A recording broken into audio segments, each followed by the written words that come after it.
पापियों की शरण फातिमा की माँ, सुन ले हमारी है प्यारी माँ। पहला पाठ प्रेरित चरित्र अध्याय 17 पद संख्या 5 फिर 22 से अध्याय 18 पद संख्या 1। इससे यहूदी ईर्ष्या से चलने लगे और उन्होंने बाजार के कुछ गुंडों की सहायता से भीड़ एकत्र की और नगर में दंगा खड़ा कर दिया। वे पौलुस और सीलस को नगर सभा के सामने पेश करने का उद्देश्य से यासोन के घर आ धमके।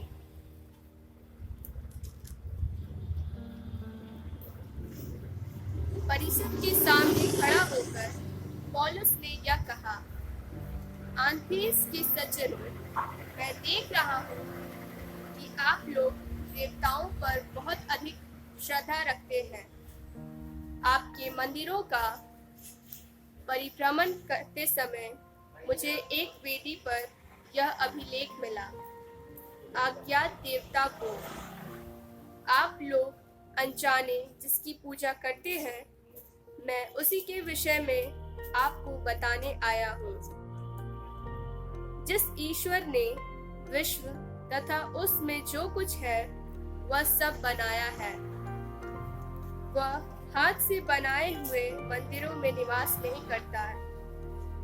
वह इसलिए मनुष्यों की पूजा स्वीकार नहीं करता कि उसे किसी वस्तु का अभाव है। वह तो सबों के जीवन, प्राण और सब कुछ प्रदान करता है। उसने एक ही मूल पुरुष से मानव जाति के सब राष्ट्रों की सृष्टि की है और उन्हें सारी पृथ्वी पर बसाया। उसने उनके इतिहास के युग और उनके क्षेत्र के संबंध निर्धारित किए।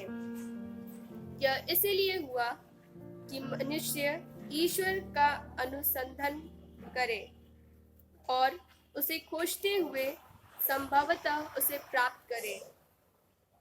यद्यपि वास्तव में वह हम में से किसी से भी दूर नहीं है, क्योंकि उसी में हमारा जीवन, हमारी गति तथा हमारा अस्तित्व निहित है। जैसा कि आपके कुछ कवियों ने कहा, हम भी उसके वंशज हैं। यदि हम ईश्वर के वंशज हैं, तो हमें यह नहीं समझना चाहिए कि परमात्मा सोने, चांदी या पत्थर की मूर्तियों के सदृश्य रखता है, जो मनुष्य की कला तथा कल्पना की उपज है। ईश्वर ने अज्ञान के युगों का लेखा लेना नहीं चाहा, परंतु अब उसकी आज्ञा यह है कि सर्वत्र सभी मनुष्य पश्चाताप करें, क्योंकि उसने वह दिन निश्चित किया है जिसमें वह एक पूर्व निर्धारित व्यक्ति द्वारा समस्त संसार का न्यायपूर्वक विचार करेगा। ईश्वर ने उस व्यक्ति को मृतकों में से पुनर्जीवित कर सबों को अपने इस निश्चय का प्रमाण दिया।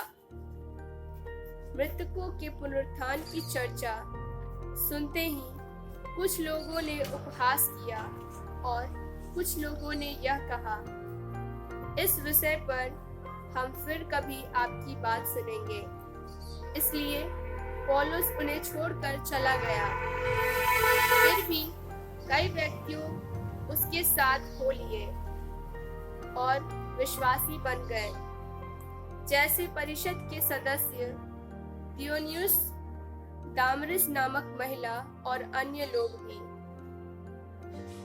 इसके बाद पौलुस आंथेस छोड़कर कुरिन्थ आया। यह प्रभु की वाणी है। धन्यवाद।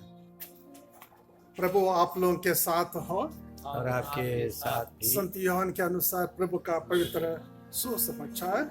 प्रभु की जय। मुझे तुम लोगों से और बहुत कुछ कहना है, परंतु अभी तुम वह नहीं सह सकते।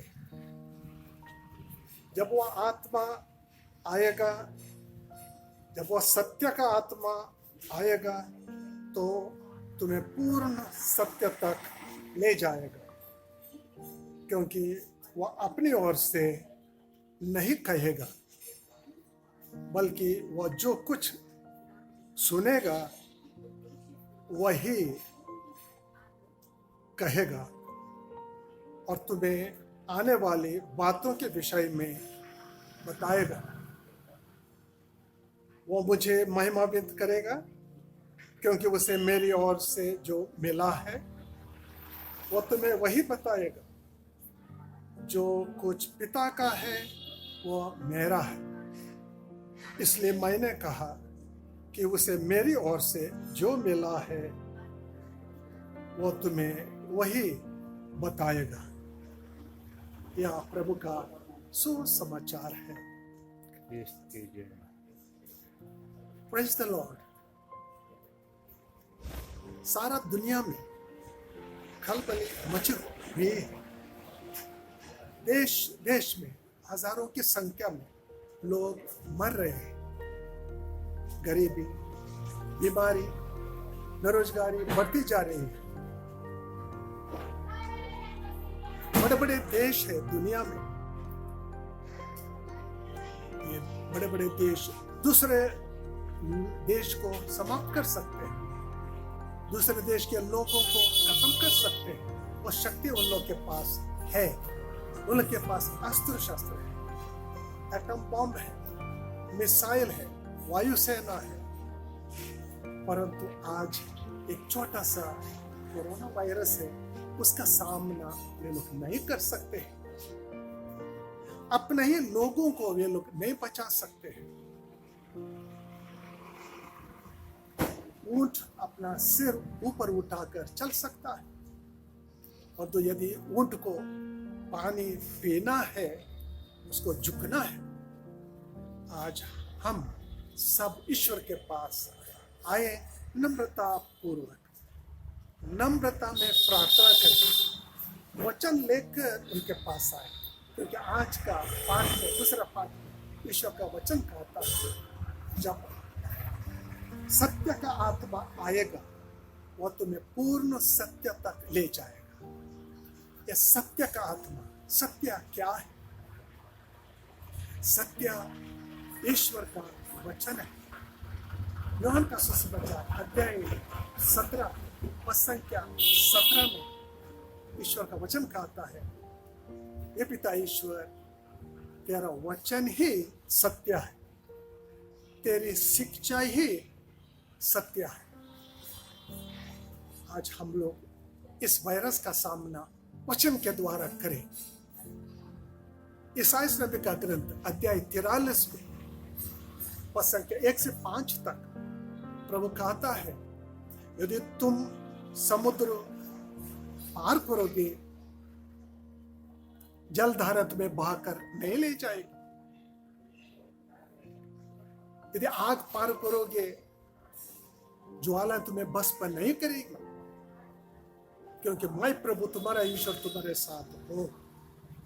आज हम सबों के लिए ये समुद्र हो सकता है, बीमारी या आग हो सकता है, कठिनाइयां, बीमारी, दुख, तकलीफ। लगता है मैं समुद्र में हूँ, लगता है मैं आग में हूँ। ऐसा परिस्थिति में हम लोग का ईश्वर वचन के द्वारा सत्य कहता है, मैं सदा तुम्हारे साथ हूँ, तुम मेरी दृष्टि में मूल्यवान हो और महत्व रखते हो। हम यही वचन लेकर आज ईश्वर के पास चले आए। लीजिए स्तोत्र 91, वो सत्य है, ये वचन है, इसमें आत्मा जीवन छिपा हुआ है। तुम जो सर्वोच्च के आश्रय में रहते और सर्वशक्तिमान के छत्र छाया में तुम सुरक्षित हो। कौन सुरक्षित है? वही लोग जो ईश्वर के आश्रय में है। कौन, कैसे लोग ईश्वर के आश्रय में है? पापी लोग नहीं। पापी लोग ईश्वर के आश्रय में नहीं आ सकते। जो पवित्र है वे लोग आश्रय में रहते हैं, क्योंकि ईश्वर पवित्र है। आश्रम में रहना मतलब नहीं कि 1 महीना 1 साल ईश्वर के साथ रहे, बाकी महीना बाकी साल शैतान के साथ आश्रम में जाना, यह नहीं है। तुम जो सर्वोच्च के हर समय ईश्वर के आश्रय में रहते, सर्वशक्तिमान के छत्र छाया में तुम हर समय सुरक्षित हो। तुम यह प्रभु से यह कहो, तू ही मेरी शरण है, मेरा घर, मेरा ईश्वर, तुझ पर ही भरोसा रखता हूँ। आइए, ये सत्य है, यह ईश्वर का वचन है। इसको लेकर आज हम लोग इस परिस्थिति में हम लोग ईश्वर के साथ रहें, वचन के द्वारा दुष्ट आत्मा की शक्ति, वायरस को हम समाप्त करें वचन के द्वारा। हम लोग प्रार्थना करें। ये पावन आत्मा, ईश्वर का आत्मा, तेरा वचन कहता है, मैं सदा तुम्हारे साथ रहूंगा, तुम मेरी दृष्टि में मूल्यवान हो। ये पिता ईश्वर 91 सूत्र की सारी प्रतिज्ञा आज हम लोग के जीवन में पूरा हो जाए। आमीन।